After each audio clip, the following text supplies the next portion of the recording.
When I opened my eyes, the clock on my nightstand read 7:15 a.m., Tuesday, October 14th, the exact same date, time, and sunlight as yesterday.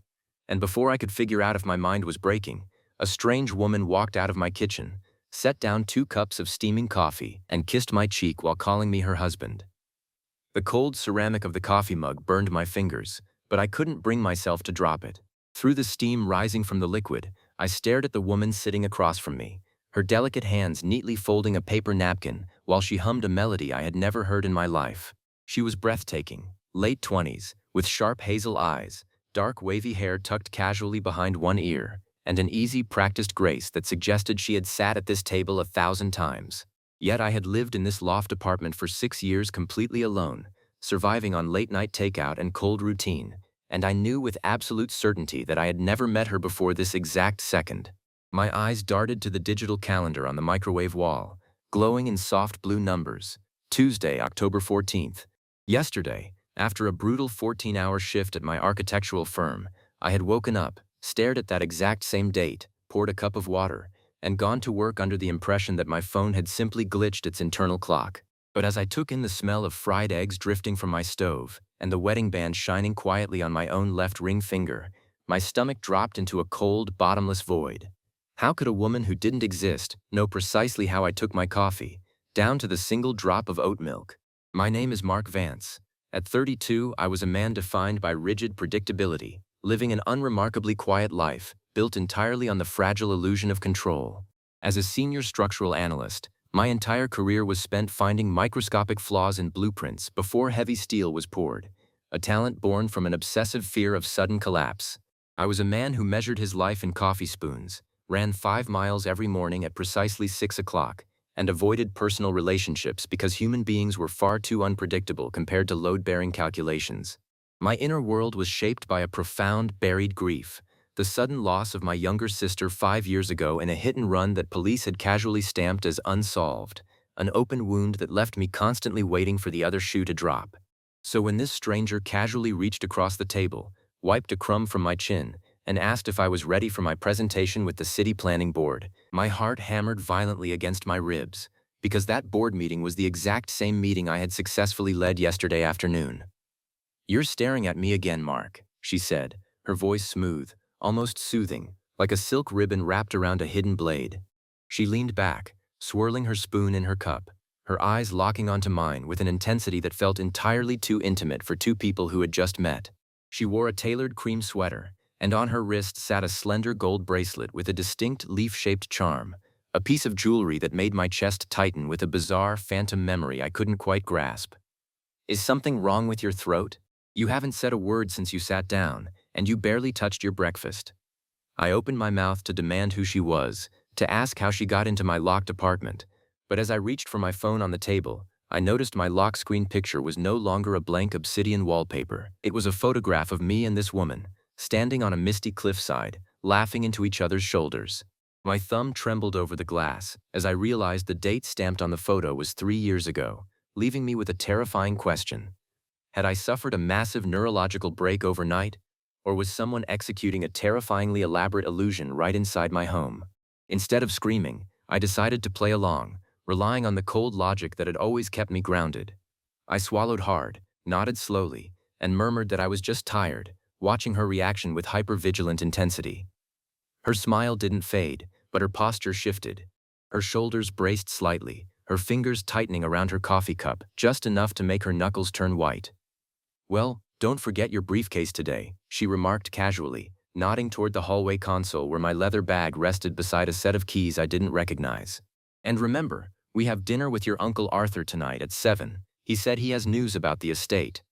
Uncle Arthur was my father's estranged brother, a wealthy, ruthless man I hadn't spoken to since my sister's funeral after he tried to seize our family property. The mere mention of his name brought a bitter taste to my mouth, but what truly chilled me was the subtle glance she darted toward the hallway closet before standing up, a split-second look of pure, calculated anxiety that told me whatever was happening in this room had nothing to do with memory loss and everything to do with a trap. I stood up slowly, picking up my briefcase, feeling the unusual weight inside it. As the woman stepped into the bathroom to finish her makeup, I unzipped the main compartment, expecting to see my blueprint rolls and laptop. Instead, Tucked between my folders was a heavy manila envelope containing thick stacks of banded $100 bills and a passport stamped with my photo, under a completely different name. My pulse raced as I reached deeper, my fingers brushing against a folded piece of paper with handwriting I recognized instantly. My late sister's neat, slanted script. Mark, if you are reading this, do not trust Arthur, and do not trust the woman in your kitchen. Before I could process the words, the bathroom door creaked open, and I shoved the note into my pocket just as the woman stepped out, holding my coat with a sweet, domestic smile. As she draped the heavy trench coat over my shoulders, her fingers lingered near my neck, and I felt the cold metal of a tiny tracking device being slipped into my collar, raising a harrowing thought. Was she trying to protect me from something terrible, or was she marking me as a target? I stepped out into the crisp morning air, my mind racing as I walked toward the subway station instead of my usual parking garage. I needed distance, time to breathe and process the impossibility of my reality. Stepping into a quiet coffee shop 3 blocks away, a place I never frequented, I pulled out my sister's note with shaking hands. The ink was faded, the paper worn at the edges as if it had been handled dozens of times, yet the content was terrifyingly specific. It detailed a wire transfer made 5 years ago from my Uncle Arthur's corporate account to an offshore entity, authorized on the exact day my sister died. The note claimed Arthur hadn't just stolen our family inheritance, he had actively erased anyone who stood in his way, using a network of hired operatives to manipulate legal records and personal identities.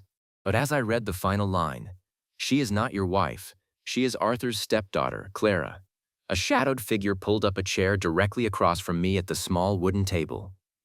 It was Arthur.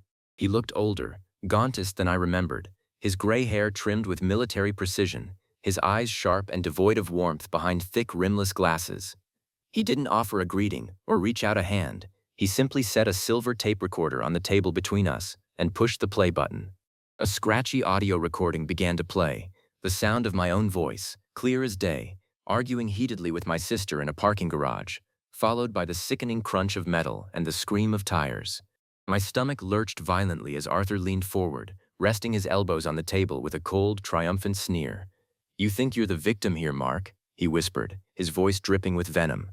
"You've been playing the grieving brother for 5 years, but this recording proves who really put her in that crosshair, and if you don't sign over the remaining rights to the family land by noon today, this file goes directly to the district attorney."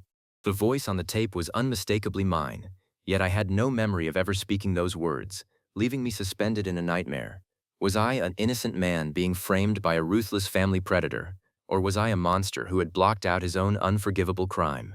I stared at Arthur, my chest heaving, refusing to break eye contact while my brain desperately searched for a flaw in his narrative. "That recording is faked," I said, my voice barely above a whisper, though my trembling hands betrayed my terror. Arthur chuckled, a dry, rasping sound, and pulled a set of legal documents from his jacket, laying them beside the silver recorder. "Is it, Mark? Or is it just the part of your mind you spent 5 years burying under routines and schedules?" He slid a pen toward me, pointing to the signature line at the bottom of the page. "Sign the transfer, and the recording disappears. Refuse, and Clara, the woman currently sitting in your apartment waiting for my signal, will hand her sworn testimony to the police, identifying you as the driver who fled the scene that night." The logic seemed ironclad, a trap constructed with mathematical precision, but as I looked down at the pen, a tiny detail caught my eye. Arthur's left wrist was bare, but on his collar was a faint, grease-like smudge identical to the material of the tracker Clara had placed in my coat. Why would a man blackmailing me need his accomplice to secretly track my location if he already knew where I was going? Instead of grabbing the pen, I grabbed the tape recorder, stood up violently, knocking my chair backward, and bolted out the front door of the cafe into the crowded morning street. Arthur didn't run after me. He simply picked up his phone, dialed a number, and watched through the window with a calm, patient expression that terrified me far more than any physical threat. I ran 3 blocks, ducking into a narrow alleyway, my heart pounding like a jackhammer against my ribs. I pulled the tracker out of my coat collar and threw it into the back of a passing delivery truck, then pulled the tape recorder from my pocket to inspect it closely. The device was an older digital model, but stuck to the battery compartment underneath was a small, printed barcode labeled County Medical Facility, Psychiatric Wing. My breath caught in my throat as the world around me seemed to tilt on its axis. Was Arthur really my uncle, Or was this entire ordeal part of a dangerous, highly structured psychological containment operation? Desperate for answers, I flagged down a taxi and gave the driver the address of my sister's old apartment, a place I hadn't stepped foot in since her death. The key I had found in my briefcase earlier fit the lock perfectly, the door swinging open with a low creak into a dusty, sunlit room that looked as if time had frozen 5 years ago. Sheets covered the furniture, and the air smelled of old paper and stale dust. I began ripping open drawers, searching for anything that could ground my reality, until I found a hidden wall safe behind a framed landscape painting. Inside the safe was not money or legal deeds, but a stack of medical reports bearing my name, dated over the last 3 years. According to the files, I had been undergoing advanced experimental therapy for severe dissociative amnesia following a traumatic car accident, an accident in which I was the passenger, not the driver. The document detailed a revolutionary psychological treatment designed to break down suppressed memories by placing the patient in controlled, immersive stress scenarios. But as I turned to the final page, a photograph fell out. It showed Arthur, Clara, and a man I recognized as my sister's former fiancé, standing together in a corporate boardroom holding a document titled Vance Assets Liquidation. The pieces were shifting, but the picture was becoming darker, not clearer. If the accident wasn't my fault, why were they trying so hard to make me believe I killed my sister? I heard the soft click of the front door opening behind me, followed by light, measured footsteps on the hardwood floor. I grabbed a heavy metal paperweight from the desk and spun around, ready to defend myself, but stopped dead in my tracks. It was Clara. She wasn't holding a weapon, nor did she look threatening. Her face was pale, her eyes wide with a mixture of fear and profound guilt. "Mark, please put that down," she pleaded, holding her hands up in a gesture of surrender. "You weren't supposed to come here. The protocol is failing. Your mind is rejecting the simulation faster than they predicted." "Who are you?" I demanded, my voice shaking with rage as I backed away toward the window. "Are you my wife, a therapist, or a thief helping Arthur ruin my life?" Clara took a slow step forward, her voice dropping to a trembling whisper. "I am none of those things, Mark. I'm the woman who was driving the car the night your sister died." The room went dead silent, the weight of her words hanging in the air like a suffocating fog. Tears welled in her eyes as she continued, explaining that Arthur had covered up her crime 5 years ago because she was his daughter, using his wealth to manipulate the police report and frame the narrative.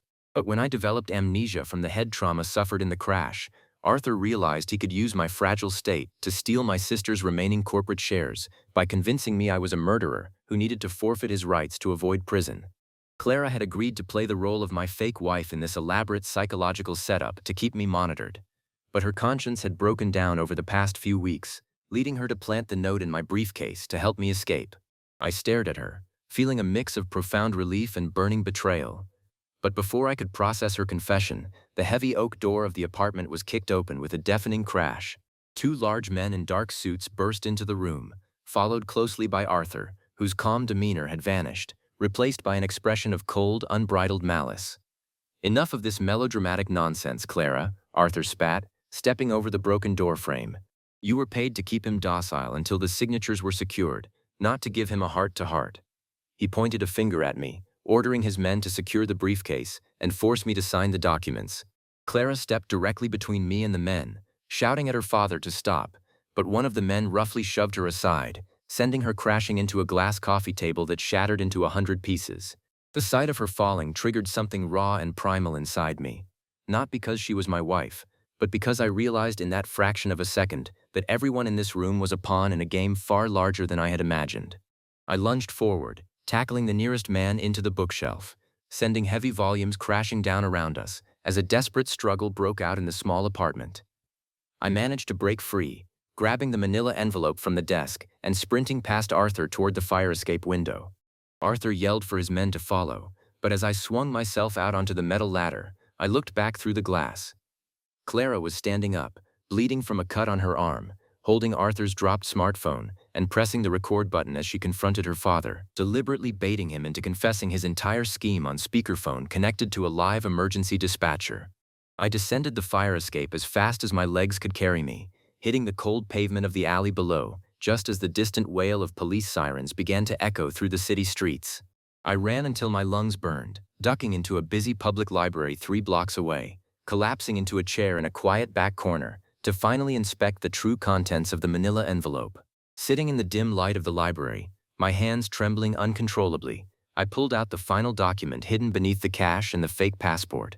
It was an original notarized copy of my sister's last will and testament, dated 3 days before her death.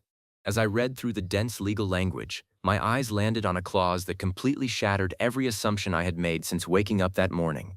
The will stated clearly that in the event of her death, all family assets, property, and corporate shares were not left to me, nor to Arthur. They were placed into an irrevocable trust managed exclusively by a legal representative until her surviving twin brother reached the age of 35. My breath hitched in my throat as I stared at the photo attached to the document. It was a picture of me, standing beside another man who looked identical to me in every single detail, a brother I had no memory of ever existing. The sudden, overwhelming realization hit me like a physical blow, cascading through my mind and forcing every piece of the puzzle into a horrifying new alignment. I wasn't Mark Vance. Mark Vance was my twin brother, the man who had actually been driving the car that night, the man who had suffered the head trauma, and the man who had been locked away in a private psychiatric facility for 5 years, while Arthur used him as a scapegoat. I was David, the brother who had fled the country years ago, after a bitter family falling out, returning in secret only after receiving a desperate message from Mark's medical team, warning me that Arthur was attempting to legally declare Mark dead to seize the trust. The wife, the fake calendar, the repeated Tuesday, the entire elaborate setup. It hadn't been created by Arthur to trick Mark into giving up his inheritance. It had been staged by Clara and Mark's medical team to trigger my memories and test whether I could successfully impersonate my twin brother long enough to confront Arthur in public and expose his fraud before the legal deadline expired at noon. I sat back in the chair, staring at my reflection in the dark glass of the library window, seeing my brother's face staring back at me through my own eyes. Every bizarre detail from the morning, Clara's practiced familiarity, the tracker in my collar meant to keep me safe from Arthur's men, the deliberate clues left in the briefcase, was part of a desperate, high-stakes rescue mission designed not to destroy me, but to save the brother I had abandoned years ago. The clock on the library wall clicked over to 11:45 a.m., leaving me with 15 minutes before Arthur's legal deadline passed, forcing me to make an agonizing moral choice. I could walk out of the library with the cash and the passport, stepping back into the quiet, anonymous safety of my own life, or I could walk directly into the police station, claim my true identity, and risk losing everything to give my broken brother a second chance at freedom. In the end, real family isn't defined by the blood we inherit or the memories we manage to keep, but by the willingness to step into another person's storm when they have no strength left to stand on their own. What would you have done if you discovered your entire life was a staged rescue mission? Would you have walked away to save yourself, or stepped into the trap to save your family? Let me know your thoughts in the comments below.